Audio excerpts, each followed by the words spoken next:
여러분 반갑습니다. 네, 경매 탈탈탈의 저는 설춘환입니다. 최근에 이제 아파트 가격이 과연 어떻게 될지 정말 귀추가 주목되는 시점입니다. 올라갈 거냐, 떨어질 거냐, 아니면 횡보할 거냐. 사실상 가장 예측하기 힘든 지점에 왔다. 이렇게 생각이 듭니다. 다만 이제 매매를 했었을 때는 가격에 대한 부담이 아예 없진 않다. 따라서 투자자 관점에서는 좀 싸게 낙찰받을 수 있는 경매를 한번 공부하고 실천해 보면 어떨까 그런 생각이 듭니다. 추후 가격에 대한 리스크 일단 지금의 시세보다 한 10에서 한 30% 정도 싸게 낙찰을 받아둔다면 가격의 리스크는 거의 해지할 수 있지 않을까 그런 생각을 해봅니다.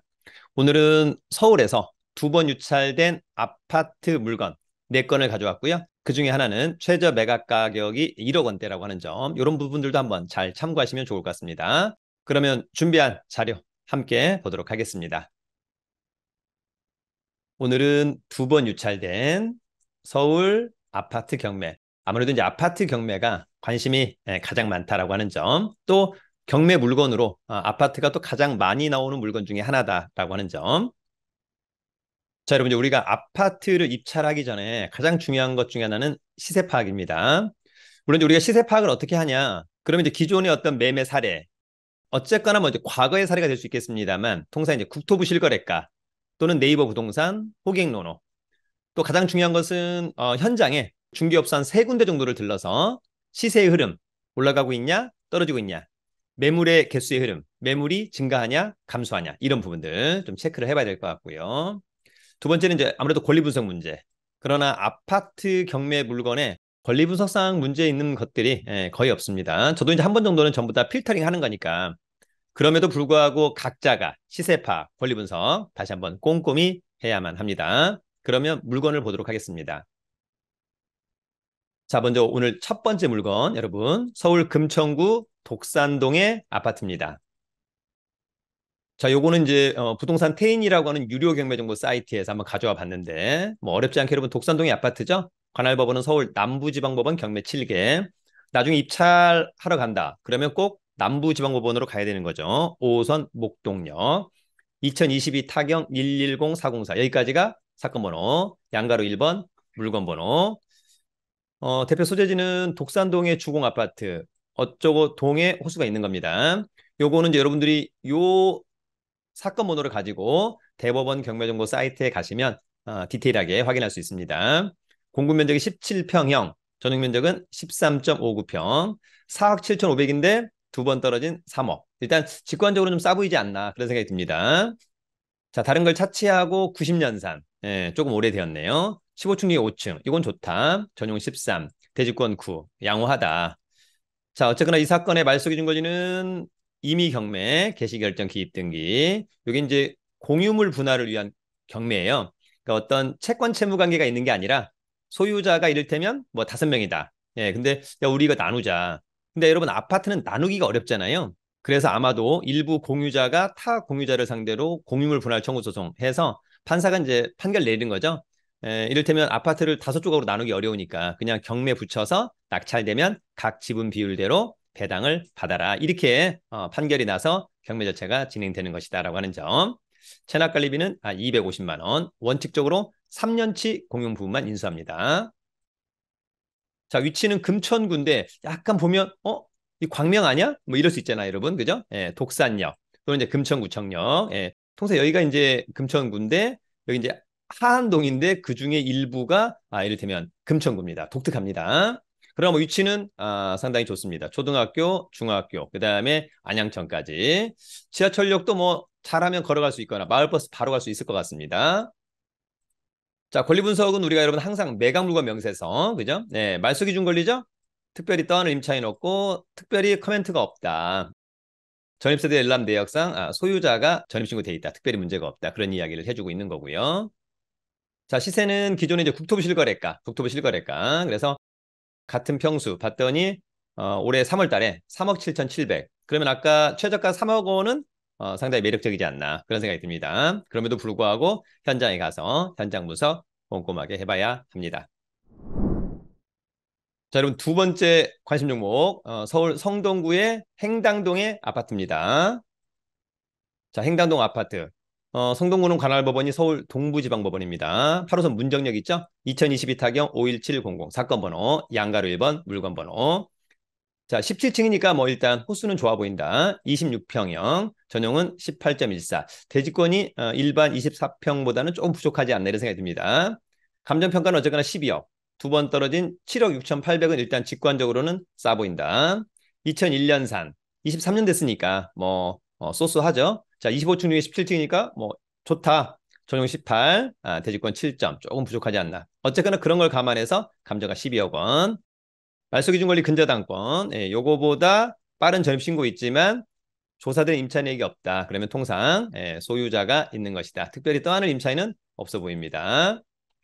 자, 위치는 뭐 행당역에서 초역세권의 아파트죠. 네, 그 다음에 이제 앞쪽에 공원도 있고, 일단 뭐 위치는 상당히 매력적이다라고 하는 점이고, 다음 한 정거장이 이제 또 왕십리, 지하철역이 상당히 많은 그런 곳들이죠. 상당히 좋아 보이고, 자, 권리 분석은 매각물건 명세서 말소기준 권리죠? 특별히 떠할 임차인 없고 커멘트가 없다는 걸 보니까 특별히 권리상의 문제는 없다. 그럼에도 불구하고 여러분 스스로가 지역 분석, 물건 분석 꼼꼼하게 해야 될 것으로 보입니다. 자, 국토부 실거래가 올해 요 같은 면적 그랬더니 2월 달에 한 8억 9천 그러다가 3월 달에 8억 500까지. 물론 이건 1층이니까 큰 의미 없네요. 그죠? 8억 5천까지 찍었다가 최근 8월 달에는 다시 10억 원을 찍었다. 다시 한번 또 반등하는 그런 모습이 있었습니다. 자, 오늘 세 번째 관심 물건은 관악구 신림동의 아파트입니다. 자, 신림동은 관악구는 관할법원이 서울중앙지방법원 3호선 교대에 있죠? 2023 타경 104066 물건번호 1번 임광 관악아파트 10층이니까 층수는 일단 좋아 보인다.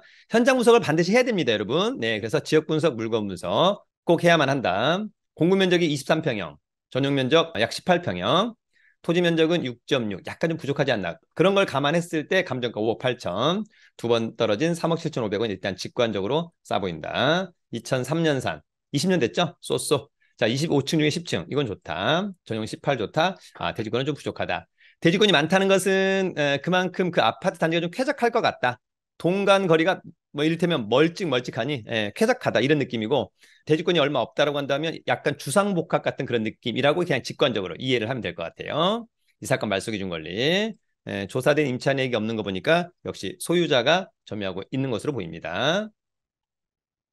자, 위치는 여기인데요. 일단은 지하철역으로는 2호선 신대방역에서 마을버스 타면 직선 코스로 오는 거니까 이게 아마 가장 가깝지 않을까 그런 생각이 듭니다. 현장을 꼭 가보기를 기대하고요. 권리 분석은 매각물건 명세서. 자, 이 사건 말소기준 권리. 커멘트가 없다는 것은 특별히 떠안을 권리상의 부담이 없다. 이렇게 이해를 하면 될 것 같고요. 자, 시세는 국토부 실거래가 올해 같은 면적 봤더니 4월달, 5월달 6억 3천, 5억 3천. 어쨌거나 이번 최저가는 상당히 매력적으로 보인다. 자, 오늘 마지막 네 번째 관심 물건은 강동구 강일동의 아파트입니다. 자, 강동구는 관할법원이 서울 동부지방법원 2022 타경 50226 사건 번호 양가로 1번 물건 번호 4층의 아파트고요. 전용이 18.15니까 대충 한 24평형 아파트라고 하는 점. 대지권은 미등기지만 감정평가되어서 특별히 문제는 없어 보이고 감정가 11억 3,400 두 번 떨어진 7억 2,500은 직관적으로 싸 보인다 이렇게 정리하면 될 것 같고요. 2020년산 17층에 4층이니까 상당히 그곳은 매력적이다. 새 아파트라고 하는 점. 자, 위치는 5호선 강일역에서 걸어서는 한 20분 걸릴 것 같아요. 마을버스로 가면 좋지 않을까 이런 생각이 들고 강일 IC를 또 이용해서 올림픽대로를 탈 수 있을 것으로 보이고요. 이쪽이 여러분 스타필드 하남 그런 측면에서는 뭐 상당히 좋아 보이고 거기다 새 아파트라고 하는 점은 상당히 매력적이다. 자, 이 사건 매각물건 명세서 말소기준 권리죠?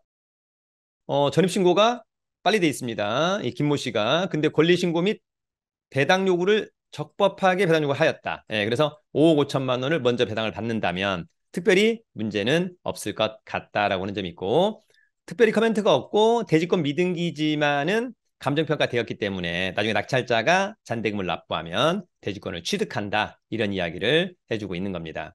역시 현장 분석 꼭 해봐야만 할 것으로 보입니다.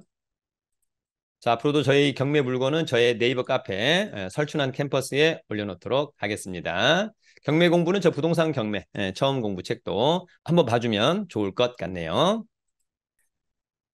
자, 여러분 오늘은 서울에서 두 번 유찰된 아파트 경매 물건 4건을 한번 가져와 보았습니다.